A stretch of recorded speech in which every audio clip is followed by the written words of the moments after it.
Good morning, नमस्कार, आदाब। मैं अबू हिलाल अंसारी आप सभी का स्वागत करता हूं आपके अपने यूट्यूब चैनल पे। आज मैं आपके साथ शेयर करने वाला हूं RCM marketing plan. RCM marketing plan share करने से पहले आप सभी से निवेदन है, आप अगले 20 से 25 मिनट धैर्य बना के मेरे साथ बने रहिएगा। 21वीं सदी नए बिजनेस मॉडल डायरेक्ट सेलिंग के बारे में बातचीत करेंगे। और कहा जाता है कि बदलाव प्राकृतिक का नियम है, ठीक उसी प्रकार सर पहले प्रचलन किसी और चीजों का हुआ करता था, लेकिन आज 21वीं सदी का युग जो है ये डायरेक्ट सेलिंग का है सर। तो आज कुछ उदाहरण के माध्यम से मैं आपको समझाना चाहता हूं।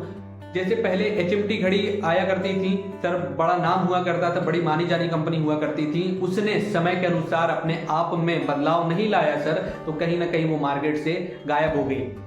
ठीक उसी प्रकार सर राजदूत बाइक आया करती थी, जो समय के अनुसार लोगों के डिमांड के अनुसार सर अपने आप में बदलाव नहीं लाए, अपने आप में चेंजिंग नहीं लाए सर, वो कहीं ना कहीं मार्केट से गायब हो चुकी। और नोकिया फोन की बात की जाए सर, ठीक उसी प्रकार नोकिया फोन अपने आप को एंड्रॉइड सेट में कन्वर्ट नहीं किया सर, लोगों के डिमांड के अनुसार, लोगों की जो इच्छा होती है उसके अनुसार अपने आप में चेंजिंग नहीं लाए सर, कहीं ना कहीं मार्केट से वो भी गायब होती दिख रही है सर। ठीक उसी प्रकार से सर पहले जमाना कुछ और था, प्रचलन कुछ और था, लेकिन जो 21वीं सदी की बात की जाए डायरेक्ट सेलिंग सर, प्रत्यक्ष विक्रय, आज इसका प्रचलन चला हुआ है sir. Direct selling VS traditional business, इन दोनों के बारे में बात करेंगे अगले 20 से 25 मिनट में सर। आज मैं आपसे मुख्य 4 बिंदुओं पे बात करूंगा, कौन कौन कर सकता है, क्यों करना है, क्या करना है और कैसे करना है। आइए बात करते हैं सर। कौन कौन कर सकता है, दूसरा क्यों करना है, तीसरा क्या करना है, और चौथी पॉइंट है कैसे करना है। ये 4 पॉइंट पे अगले 20 से 25 मिनट में आपसे बात करूंगा। पहली पॉइंट की अगर बात की जाए, 18 प्लस होना चाहिए, भारतीय होना चाहिए, और उसके साथ साथ महत्वाकांक्षा भी होनी चाहिए, उसके अंदर महत्वाकांक्षी भी होना चाहिए। महत्वाकांक्षी से मतलब ड्रीमर होना चाहिए, विजनरी पर्सन होना चाहिए, कुछ करने के लिए उसके पास सपने होने चाहिए। और अगर बात किया जाए कि मन में ये डाउट होंगे कि बस ये पढ़े लिखे लोगों के लिए ही ये बिजनेस है। मैं आपको बता देना चाहता हूँ, ये पढ़ा लिखा भी कर सकता है, अनपढ़ भी कर सकता है, महिला भी कर सकती है और पुरुष भी कर सकता है। आइए दूसरी पॉइंट पे बात करते हैं, क्यों करना है। पहला, पैसा, पर्याप्त पैसा हो, पर्याप्त समय हो, और उसके साथ साथ सुरक्षा हो। ये तीनों चीज अगर हमको एक प्लेटफॉर्म पे मिल रही हैं तो हम उसको कहते हैं आर्थिक आजादी। आर्थिक आजादी। अब बात करते हैं पर्याप्त समय से क्या मतलब है, पर्याप्त सुरक्षा से क्या मतलब है। हम कहीं ना कहीं जॉब करके अपने परिवार, अपने फैमिली की जीविका चला रहे हैं, हमारे पास बहुत सारे रिसोर्सेज होंगे जहां से हम पैसे जनरेट करते हैं, लेकिन इसको क्यों करने की जरूरत है, मैं आपसे बात करने वाला हूं।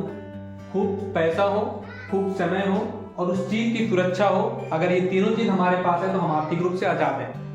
मैं आपसे एक चीज कहना चाहूंगा, अगर ये तीनों चीज आपके पास हैं तो आपको ये बिजनेस करने की जरूरत नहीं है सर। अगर नहीं है आपके पास ये सब चीजें, तो आपको एक बार इस प्लान पे, इसके बारे में सोचने की आवश्यकता है सर, जरूरत है।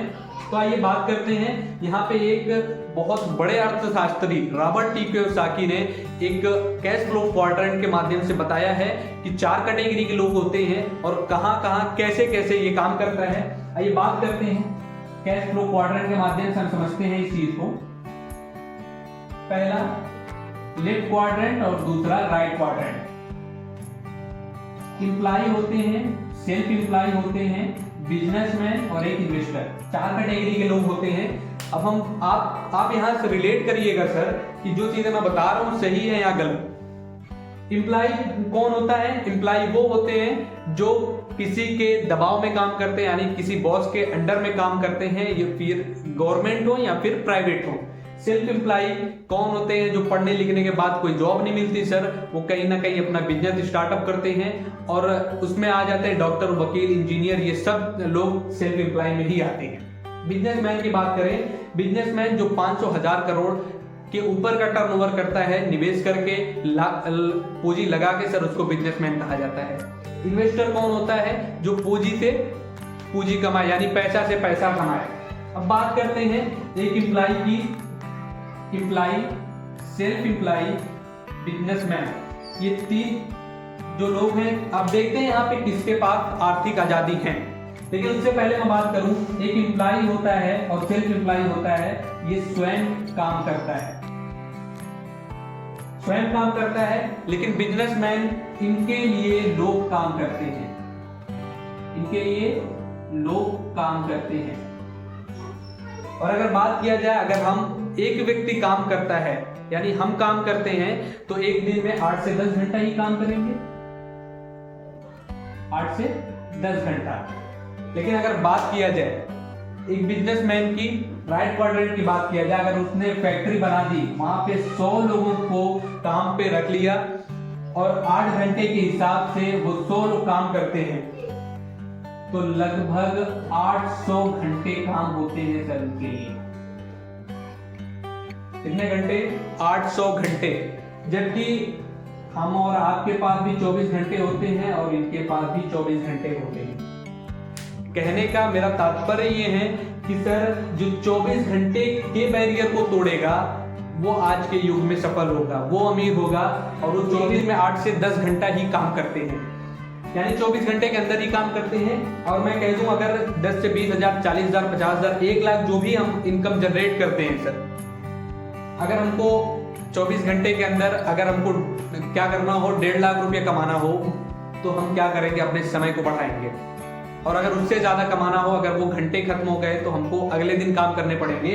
तो बता ये रहा हूं कि हम 8 से 10 घंटा ही एक दिन में काम करते हैं और स्वयं काम करते हैं। और अगर मैं लोगों की बात करूं, यहाँ पे लेफ्ट साइड में लोग जो होते हैं 90% लोग हैं। और अगर पैसे की बात करूं, तो पैसा यहाँ पे 10% यानी 10% है। और राइट साइड में बात करूं, यहाँ पे लोग हैं 10% और पैसे की अगर बात किया जाए, तो यहाँ पे पैसे हैं 90% यानी 90%। ठीक उल्टा ये कैश फ्लो क्वाड्रेंट जो हमको समझाता है। अब मैं बात करूंगा लिख के कि यहाँ पे एक एम्प्लॉय होता है, क्या उसके पास पर्याप्त पैसा होता है? अपने मनपसंद की जिंदगी जीता है? नहीं सर, वो कंप्रोमाइज की जिंदगी जीता है। और अगर मैं समय की बात करूं, वो अपनी ड्यूटी पे जाएगा तो उसकी इनकम आएगी, नहीं जाएगा तो नहीं आएगी, यानी उस समय से बाधित होती है। और सुरक्षा की बात करूं, तो सर उनके पास सुरक्षा इसलिए नहीं है क्योंकि उनकी योग्यता उनको पैसा देती है। वो अगर जिस दिन धरती को छोड़ के चले जाएंगे, वो सुरक्षा भी उनकी फैमिली से खत्म हो जाएंगी, यानी आर्थिक रूप से ये आजाद नहीं है।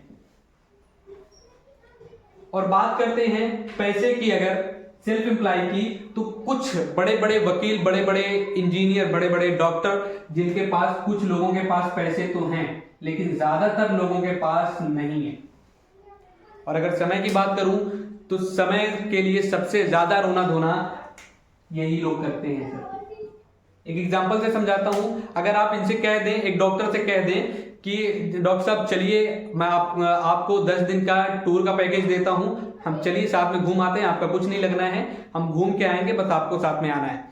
तो वो अपना कैलकुलेशन लगाना शुरू कर देंगे कि अगर मैं जाऊंगा 10 दिन के लिए, तो मेरे जो पेशेंट हैं वो कहीं और चले जाएंगे, क्योंकि वो उनकी क्लिनिक पैसा नहीं देती, उनकी योग्यताएं उनको पैसा देती हैं। जिस दिन वो प्रभाव पड़ जाएगा तो उनके पेशेंट कहीं और चले जाएंगे, तो वो कैलकुलेशन करने के बाद आपको मना कर देंगे, आपके टूर को वो ठुकरा देंगे सर, क्योंकि उनके पास समय नहीं है।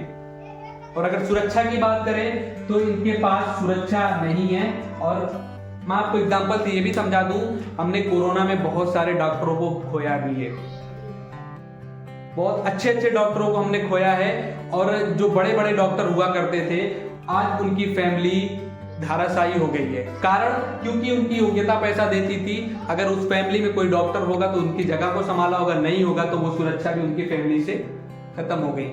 और अगर बात किया जाए सर कि इनके पास आर्थिक आजादी की अगर बात किया जाए, तो ये आर्थिक रूप से ये भी नहीं आजाद है।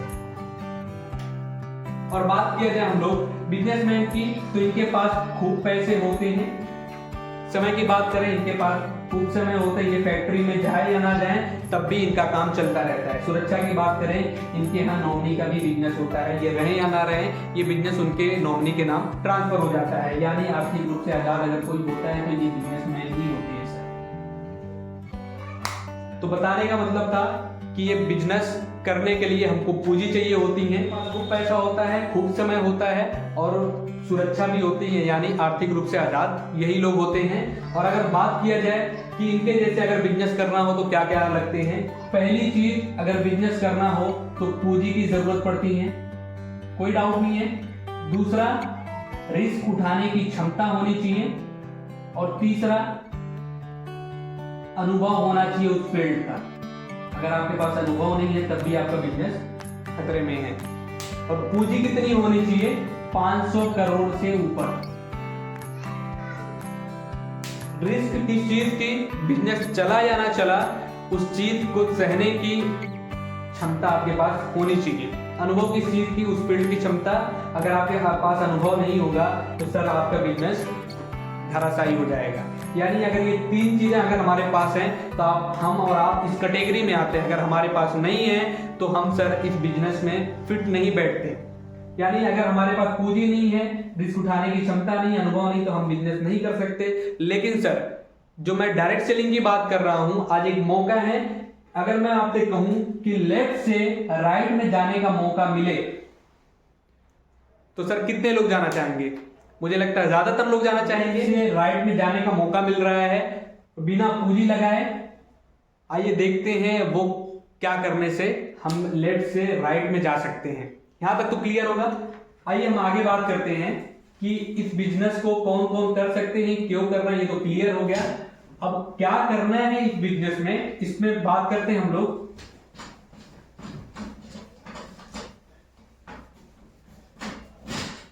करना क्या है इस बिजनेस में, हम सर काम करते हैं तो हमको उसके बदले में एक चीज चाहिए होते हैं, पैसे। काम के बदले हमको पैसा ही चाहिए होता है, रेवेन्यू जनरेट होने चाहिए। और पैसे जैसे ही हमारे आते हैं तो हमारी जरूरत ऑटोमेटिक बढ़ जाती है। और उस जरूरत को पूरी करने के लिए हम कहां जाते हैं, बाजार यानी मार्केट में जाते हैं। और उस बाजार में हम कहां जाते हैं, एक जो फुटकर विक्रेता होता है, रिटेलर होता है, उसके पास जाते हैं। हम किसी कंपनी के पास जाते हैं नहीं, जो हमारे आस पड़ोस में दुकानें होती हैं उसके पास जाते हैं। और हम और आप क्या होते हैं, ग्राहक। ग्राहक होते हैं। क्या ये प्रोडक्ट को मैन्युफैक्चर करता है? नहीं, ये कहीं ना कहीं अपने से बड़ी दुकान से लेके आता है, होलसेलर से। और ये भी प्रोडक्ट को मैन्युफैक्चर नहीं करते, ये लेके आते हैं डीलर से। और ये भी नहीं बनाते हैं, ये कैरिंग एंड फॉरवर्डिंग एजेंट्स यानी नेशनल एजेंट्स होते हैं, वहां से लेके आते हैं। बनाती तो कोई कंपनी होगी जिसके पास रॉ मटेरियल्स होते हैं, इंफ्रास्ट्रक्चर होते हैं, मशीनें होती हैं। बनाती तो कोई कंपनी है। अगर मैं बात करूं, एक अगर किसी मार्कर की अगर बात की जाए, अगर इस मार्कर को बनाने में जो लागत हमारी आ रही है, लागत अगर हमारी 40 आ रही है तो हमको प्रॉफिट भी चाहिए। प्रॉफिट हमने 10 लिया तो यानी ये मार्कर हमारा कितने में तैयार हो गया, 50 में। यानी ग्राहक को 50 में मिल जाना चाहिए अगर वो कंपनी के डोर से ले। लेकिन वो एक दो प्रोडक्ट तो बनाती नहीं है कि आप वो एक एक करके सामान को रिटेल करें। वो क्या करती है, कैरिंग एंड फॉरवर्डिंग को पकड़ के अपने सारे प्रोडक्ट को उनको दे देती है, यानी ये इनके प्रोडक्ट को हायर करती है। हम ग्राहकों के लिए फ्री सेवा देने के लिए बैठे हैं। इनके पास भी फैमिली है, ये अपना फैमिली चलाने के लिए ये बिजनेस को करते हैं। और ये सिस्टम है, 2% ये लेते हैं, 3% डीलर लेते हैं, 5% होलसेलर और 10% रिटेलर लेते हैं। क्या हम और आप ग्राहकों को दुकान पे प्रोडक्ट आ जाने से ही पता चल जाता है कि एक माध्यम और होता है, एक माध्यम और होता है सर, उसको कहा जाता है प्रचार, एडवर्टीजमेंट, जिसको ऐड कहा जाता है। वो फ्री में नहीं करते हैं, 30% वो बड़ा रकम लेके जाते हैं बिना कुछ किए, 1-2 मिनट कहने का। अब यहाँ पे हम देखते हैं 10, 5, 15, 3, 18, 2, 20, 20, 30, 50 प्रोडक्ट हमारे बने कितने में थे, लागत उसकी 40 थी, प्रॉफिट 10, हमारे प्रोडक्ट 50 में तैयार हो गए थे। लेकिन ये प्रोडक्ट हमारे तक पहुंचाने में या फिर कहा जाए हमको बताने में 50 और खर्चा करती है कंपनी अपने जेब से नहीं, वो सीधा एमआरपी कर देती है 100। हम और आपके जो एमआरपी होते हैं वो 100 कर देती है। अब इनका भी निकल गया प्रॉफिट और लागत, और इनके ऊपर जो खर्चा हुआ पहुंचाने का और बताने का वो भी इस एमआरपी में ऐड हो गया। और हम और आप बड़े चालाक होते हैं हम ग्राहक कि हम एमआरपी देख के ही खरीदते हैं। और पहली पॉइंट की बात किया जाए, 50 की सामान हम 100 में खरीद रहे हैं तो जाहिर सी बात ये हमको महंगी पड़ेगी। दूसरी पॉइंट कि हमको मिलावट की भी संभावना ज्यादातर रहती है। तीसरी पॉइंट, यहां पे हमको कोई पक्की बिल नहीं मिलती और हम और आपके पास यानी ग्राहकों के पास कोई अवसर नहीं होता। सिवाय इन लोग को अगर छोड़ दिया जाए तो हम ग्राहक के पास कोई अवसर नहीं होते। एक तो हम महंगे प्रोडक्ट भी खरीद रहे हैं सर, और मिलावट किस चीज की, कोई कंपनी मिलावट नहीं करती, ये लोग अपना और ज्यादा कमाने के चक्कर में प्रोडक्ट में मिलावट भी करते हैं और पक्की बिल नहीं देते और उस चीज का अवसर नहीं है जो ये कमाते हैं। हम तो ग्राहक अपनी मेहनत की कमाई से हम बाजार में ही खर्च करते हैं। हमारे ज्यादातर कमाई का हिस्सा कहाँ खर्च होता है सर, यही तो होता है नहाने खाने पहनने में। तो हमारा जो खर्चा हुआ इन लोगों के बीच में गया, इनके बच्चे बड़े बड़े स्कूलों में पढ़ते हैं, ये बड़े बड़े घर बंगलों में रहते हैं, बड़ी कारें इनके पास होती हैं, लेकिन हम ग्राहक क्या करते हैं, मेहनत करके हम सारा पैसा कहाँ बांटते हैं, इन लोगों के पास। अब इसको हम देखते हैं, इसको कहा गया जाता है ट्रेडिशनल बिजनेस यानी परंपरागत व्यवसाय। परंपरागत व्यवसाय इसको कहा जाता है जो हमारे दादा परदादा पूर्वजों से चले आ रहे हैं। जो मैं आज आपसे बात करने वाला हूं सिस्टम वही है, ठीक उसी प्रकार से इन 20 के लोगों को हटा दिया जाता है। इन 20 के लोगों को हटा दिया गया।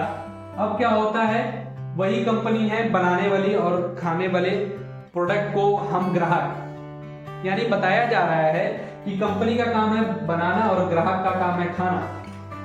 तो इनको अगर हटा दिया जाए तो देखा जाए क्या प्रभाव पड़ता है हमारे सिस्टम पे।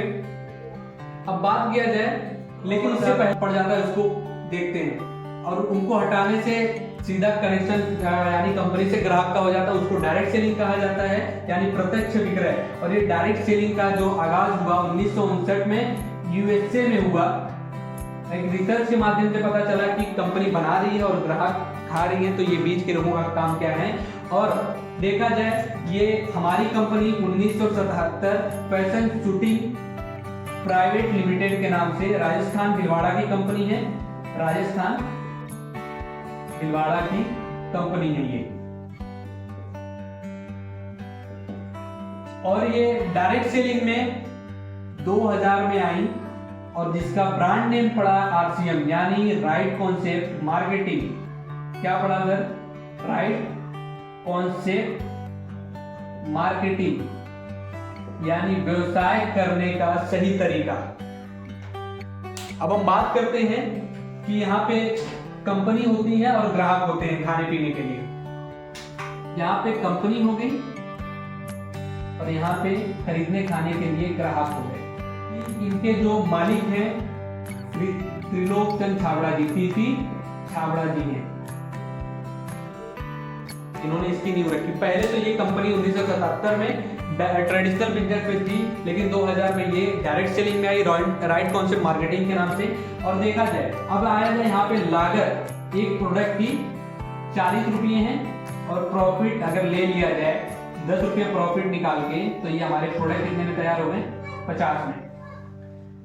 अब यहाँ से ग्राहक सीधा कंपनी में गुजरात मुंबई राजस्थान जहां भी होती है वहां तो डायरेक्ट जाएगा नहीं एक दो प्रोडक्ट लेने के लिए। तो हम और आप में से एक पिकअप सेंटर होल्डर होते हैं जहां ये कहते हैं कि ट्रांसपोर्ट का कोई सिस्टम नहीं है, 5 रुपया ट्रांसपोर्ट का खर्चा हम और ले लेते हैं यानी पीयूसी तक पहुंचाने का, ताकि वहां से ग्राहक आके खरीद सके। कहने का मतलब है कुछ दूर हम चलें और कुछ दूर ग्राहक आके वहां से परचेज करें। और ये प्रोडक्ट हमारे कितने में पहुंच गए, 55 रुपये में हमारे पीयूसी पे पहुंच गए।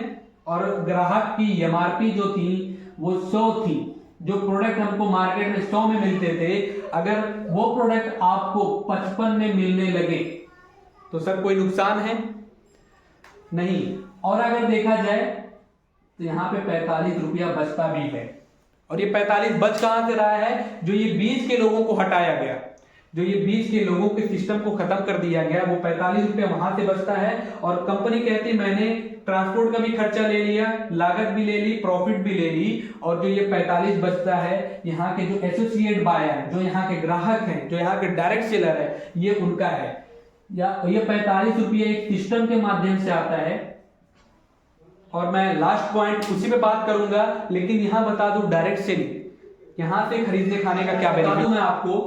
पहला तो यहां आपको मार्केट से 7.5% सस्ता मिलता है उसके एमआरपी से। 7.5% मार्केट के एमआरपी से सस्ता होता है। दूसरा 15% ऑन काउंटर छूट मिलती है। ये छूट आपको तभी मिलती है सर जब आप यहाँ पे केवाईसी करा लेते हैं, यहाँ पे आप जब डायरेक्ट सेलर बन जाते हैं, जब आपकी यहाँ पे आईडी लग जाती है। और तीसरा बेनिफिट आपको यहाँ पे 2 से 22% खाते में भी जाते हैं। चौथा बेनिफिट आपको यहाँ पे पक्की बिल मिलती है। और पांचवी चीज यहाँ पे आपको 30 दिन की वापसी भी है। 30 दिन की वापसी। आपने कोई प्रोडक्ट, 1-2 प्रोडक्ट ले लिया, आपने एक यूज कर लिया, अगर नहीं पसंद आया तो आप 1 महीने के भी अंदर ही लाके उसको वापस कर सकते हैं। छठवीं चीज जो है, हम और आपके पास एक बहुत बड़ा अवसर है, एक बहुत बड़ी अपॉर्चुनिटी है कि हम एक बहुत बड़ा व्यवसाय भी कर सकते हैं। अब अगली पॉइंट में उसको देख सकते हैं कि कैसे कर सकते हैं एक व्यवसाय। यहाँ पे कैसे करना है इसको, हम इसको 3 तरीके से कर सकते हैं। पहला ग्राहक बनकर, दूसरा दुकान को खोलकर यानी पीयूसी को ओपन करके, तीसरा संगठन बनाकर। 3 तरह से हम काम कर सकते हैं। लेकिन पहले पॉइंट पे मैं बात करता हूं क्योंकि यहाँ पे ज्यादातर लोग ग्राहक ही हैं। अगर मैं बात करूं कि हम जो खरीदारी करते हैं बाजार से, हमने बाजार से खरीदारी की और 1 महीने का हमारा घर का खर्चा जो है राशन का, मान लेते हैं 5,000 है, और साल के 12 महीने होते हैं, 12 महीने खरीदते हैं, तो अगर देखा जाए 1 साल का हमारा खाने पीने का खर्चा कितना हो रहा है, 60,000। हम कहां से कर रहे हैं, ये बाजार में, ये बाजार से खरीदारी कर रहे हैं। मैं आपसे जानना चाहता हूं कि आपने पैसा दिया और सामान को लेके आया, क्या उसके अलावा कोई अन्य बेनिफिट आपको मिलते हैं? तो जवाब होगा नहीं। और हकीकत है, हमने पैसा दिया, सामान को लेके आया और उसके अलावा कोई अन्य बेनिफिट नहीं मिलते। लेकिन अगर वही बात करूं मैं, आरसीएम से आप खरीदते हैं यानी आप दुकान बदल देते हैं, तो क्या होता है, 5,000 की आपके घर के खर्चे 12 महीने के हिसाब से 60,000 हो गया, यानी 60,000 हमारे साल का खर्चा हुआ। हम कहां से खरीदारी कर रहे हैं, आरसीएम से। आपको मैंने ऊपर ही बताया 7.5% मार्केट की एमआरपी से कम एमआरपी होती है यहाँ। तो यहाँ पे अगर 60,000 से मल्टीप्लाई करते हैं आप, तो हमारे लगभग 4500 रुपये ये हमारी बचत हो जाती है। पहली बचत सर केवल एमआरपी कम हो जाने से, और दूसरी बचत आपको 15%, मैंने ऊपर बताया 15% ऑन काउंटर छूट मिलती है, तो देखा जाए लगभग 9,000 रुपये की बचत हमारी ये भी हो जाती है। की छूट हमको मिलती है ऑन काउंटर, तो 9,000 की बचत ये हो जाती है। सर यही नहीं, एक उससे बड़ा बेनिफिट जो हमको मिलता है, तीसरा बेनिफिट। लेकिन मैं आपसे जानना चाहूंगा, पहले आपने बाजार से खरीदा, आप लाला जी से कह दीजिए कि हमने आपके दुकान से 10 साल से खरीदारी की है, आप हमें 10-15 दिन के लिए सामान फ्री दे दीजिए, कोई आपको देगा? हाँ, उधार तो लगा देगा, लेकिन कोई आपको फ्री नहीं देगा, कितनी भी प्रॉब्लम आपके पास हो। लेकिन आप यहाँ पे कंटिन्यू 6 माह खरीदारी कर लेते हैं, तो आपको 7वें महीने 2,500 का प्रोडक्ट, यानी 2 साल में 2 बार मिलेगा, तो हमको 5,000 का प्रोडक्ट भी फ्री मिल जाएगा। कितना मिल जाएगा, 6 माह में, हर 6 माह करने के बाद 7वें महीने में आपको प्रोडक्ट फ्री मिलता है। तो साल भर हम खरीदारी कर रहे हैं, तो 2 बार हमको मिलेगा, यानी 2,500 का, तो 5,000 का प्रोडक्ट भी फ्री मिल गया। लेकिन उससे बड़े बेनिफिट जो मैं आपको बताने जा रहा हूं कि खाने पीने से आज तक किसी के खाते में पैसे नहीं है, लेकिन आपको यहां से 2 से 22% खाते में भी जाते हैं। खाते में जाते हैं, तो आपने, मैं कहता हूं आपने सिस्टम पे काम नहीं किया, लोगों को ज्वाइन करने पे काम नहीं किया, नेटवर्क नहीं बनाया, लेकिन आपके खाने पीने से कम 2000 तो आपके खाते में आ ही जाएंगे। लेकिन सर मैं आपको ये जरूर कहना चाहूंगा कि अगर आपने नेटवर्क पे काम किया और आपने टीम बनाने पे काम किया तो ये 2000 20,000 में भी आएंगे। और वो कैसे आएंगे मैं लास्ट पॉइंट संगठन पे बात करूंगा, लेकिन यहाँ पे एक पॉइंट और है, पांचवी चीज, यहाँ पे एक बेनिफिट और मिलते हैं। लेकिन उससे पहले ये टोटल कैलकुलेट किया जाए तो ये हमारे 20,500 होते हैं सर, ये मैंने पहले से कैलकुलेट करके रखा है। और एक बेनिफिट और होते हैं कि आपकी खरीदारी का जिस दिन 50,000 पीवी पूरा हो जाएगा उस दिन आपको कंपनी परचेजर क्लब के नाम से जानती है, जो एक सदस्यता मिलती है, और ये 10 महीने के बाद जब भी हो जाए। और यहाँ पे परचेजर क्लब करने से आपकी खरीदारी जो अगले महीने की खरीदारी होगी 10% अतिरिक्त मिलेगा, वो भी पैसे के रूप में सर। वो कैसे मिलेगा, एक एग्जांपल से समझाता हूं मैं आप 5,000 घर के खर्चे हो रहे हैं आपके, और यहाँ पे 10% अगर देखा जाए तो लगभग हमारे खाने पीने के कितने रुपए आ जा रहे हैं सर, केवल मात्र खाने पीने से 500 रुपये। और 12 महीने का देखा जाए तो 12 × 60 6,000 रुपये की बचत हमारी ये भी हो जाती है, यानी ये खाते में चले जाते हैं। और टोटल कैलकुलेट किया जाएगा अगर सर एक साल का तो 26,500 रुपये की हमारी ये बचत हो जाती है। मैं आपसे जानना चाहता हूं सर, आपने सालों 10 सालों से यहां से खरीदा, आज तक कोई बचत हुई क्या? मेरी तो नहीं हुई सर, मुझे लगता है ज्यादातर लोगों की नहीं हुई है, ज्यादातर क्या 100% लोगों की नहीं हुई है। लेकिन आपको मैं बस दुकान बदलने के लिए कह रहा हूं, दुकान बदल देने से आपके 60,000 में से 26,500 रुपए की बचत होती है साल के खर्चे। ये छोटी रकम नहीं होती सर, ये बहुत बड़ी है। 26,500 एक बच्चे को हम बहुत आराम से पढ़ा सकते हैं। अब ज्यादा बात नहीं करूंगा दुकान खोलने के लिए, दुकान की टॉपिक पे। दुकान हमारी 6 लाख से खुलती है, 6 लाख डिपॉजिट करने पड़ते हैं कंपनी के अकाउंट में, और 10,000 सिक्योरिटी लगते हैं। 10,000 हमारे सिक्योरिटी लगते हैं जो रिफंडेबल है। और तीसरा, यहां आपको 1 लाख की सेलिंग पे आपको 8% मिलते हैं। यानी क्या है, आप जितने की भी सेलिंग करेंगे तो आपको 8% मिलता है। ये दुकान का प्रोसेस है। और अगर बात की जाए संगठन की, सारी ताकत सर इसी में है। अगर पावर की बात की जाए तो इसी में है। एक संगठन की बात किया जाए, मैं आपकी ही बात करता हूं, आपने कितने की खरीदारी की, अपने घर के खर्चे 2,500 आपके घर के खर्चे, आपके अपने घर के लिए आपने कितने की खरीदारी की, 2,500 की। और आपने अकेले खरीदा, आपको अपना बेनिफिट हुआ। लेकिन आपको प्रोडक्ट अच्छे लगते हैं तो हमारे नेचर क्या होते हैं, ह्यूमन नेचर क्या होता है कि हम लोगों को बताते हैं। हमने 10 लोगों को बताया, 10 हमारे साथ खरीदे नहीं खाए, 10 में से 1-2 तो आपके साथ खरीदना खाना शुरू कर देंगे। 2,500 का इन्होंने भी खरीदा खाया, इन्होंने भी खरीदा खाया, यानी एक सिस्टम हमारा ऐसे चलता रहेगा। अब वो कैसे चलेगा, यहाँ पे एक घातांकी वृद्धि होती है, एक्सपोनेंशियल ग्रोथ होती है। अगर मैं बात करूं यहाँ पे तो आइए देखते हैं सर। पहले महीने हम अकेले खरीद खा रहे थे, लेकिन हमने कुछ लोगों को बताया जिसमें से 2 लोग और खाना पीना शुरू कर दिए। अब ये 2 और को बताएंगे, 4 हो गए, 8 हो गए, 16, 32, 64। ये 6 महीने का ग्राफ फिगर है, जो 6 महीने में हमारे साथ लगभग कितने लोग खाना पीना शुरू कर दिए, 64। अगर इसको ऐड किया जाए तो 120 से 125 लोग होंगे। और एक साल का अगर ग्राफ देखा जाए, एक साल का ग्राफ अगर देखा जाए तो 8,190 लोग इस सिस्टम में आते हैं एक्सपोनेंशियल ग्रोथ के माध्यम से। ये पहले से कैलकुलेट किया गया है। और मैं कहता हूं ज्यादा नहीं, 8,000 लोगों ने आपके साथ खाना पीना शुरू किया, और कितने का, 2,500 रुपये का। तो हमारे टर्नओवर कितने के हो गए, 2 करोड़ के। आपसे मैं जानना चाहता हूं, ये 2 करोड़ का महीने का टर्नओवर करने के लिए हमको बाजार में यानी ट्रेडिशनल बिजनेस में कितनी लागत लगानी पड़ेगी? लगभग 200 से 300 करोड़, 200-300 करोड़ लगाने पड़ेंगे, तब जाके हमारे ये 2 करोड़ के होंगे। लेकिन आपने क्या किया, यहाँ पे कोई करोड़ लगाया, आपने बस अपने घर का खर्चा यानी 2,500 की खरीदारी की, लोगों को प्रमोट किया, आपका नेटवर्क बना, और इसका 50% यानी 45% बिजनेस अगर देखा जाए तो 1 करोड़ का व्यवसाय हुआ। अब मैं यहाँ पे आने वाला हूँ सर कि इनकम कैसे आती है, यहाँ पे काम कैसे किया जाता है, एक बिजनेस कैसे होता है।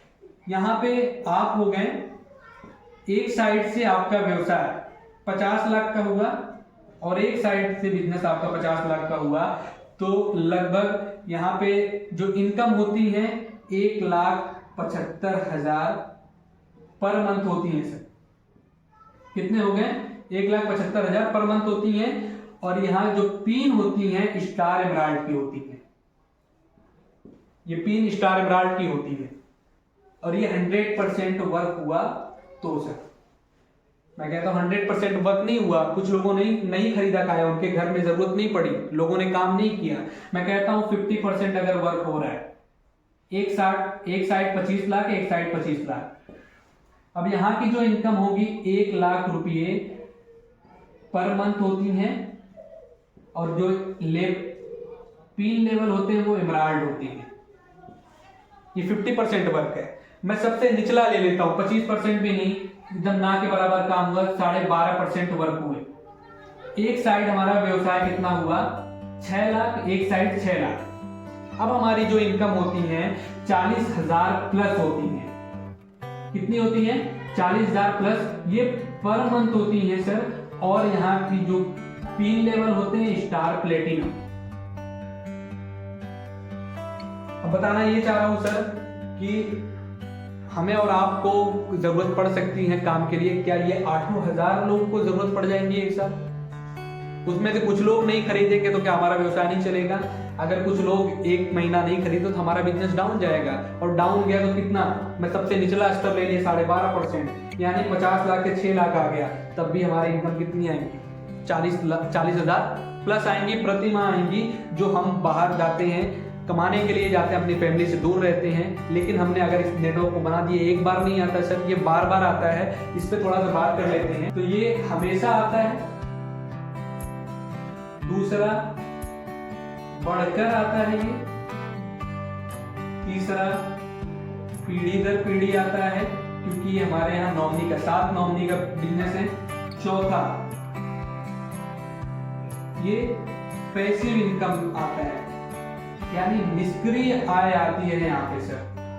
यानी हमने एक बार नेटवर्क को बना दिया, हम करें या ना करें, फिर भी हमारे यहाँ से इनकम आती है। लेकिन एक बात जरूर कहना चाहूंगा सर, जिसके आते हैं वो और ज्यादा काम करता है, क्योंकि पैसिव इनकम केवल 2-3 लोगों को ही मिलती है। एक सिंगर को मिलती है, एक राइटर को मिलती है, तीसरी यहाँ मिल रही है, जो आप सबके पास एक बेहतरीन अपॉर्चुनिटी है। लेकिन सर एक चीज और बता दूं, हमारी कंपनी जो है 3 मुख्य उद्देश्यों पे काम कर रही है। 3 मुख्य उद्देश्य कौन कौन से? पहला, नए भारत का निर्माण, नए भारत का निर्माण। दूसरा, महिला सशक्तिकरण,